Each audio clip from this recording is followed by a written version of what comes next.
अरे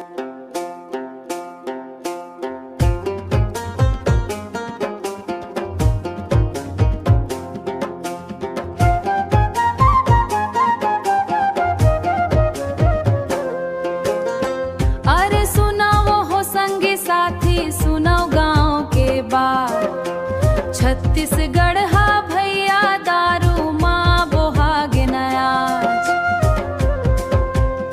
छत्तीसगढ़ हा भैया दारू माँ बोहागे ना। घर घर माँ दुख के बादर, घर घर माँ दुख के ना। घर घर माँ दुख के बादर छागे ना। सबे कमाए बर निकले मजदूर, सांझ होती ही पहुंच जाते दारू दुकान के दूर। लइका मन ताकत रही थे रद्दा, माया दुलार सब हो गे आधा।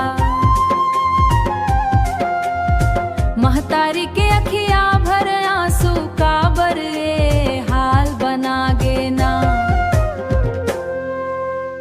खेती बाड़ी बिके धीरे धीरे, उधारी बढ़ गे गांव के तीरे। संगी मन समझावे रोज, दारू छोड़ा और बनावो खो। मेहनत के रद्द पकड़ ले भैया, जिंदगी मुस्कागे ना।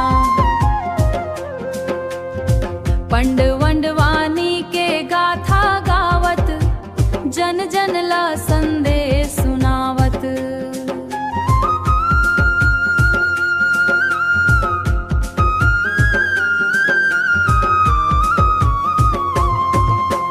माया ने किया परिश्रम ले, बदल सकथन भागे अपन रे।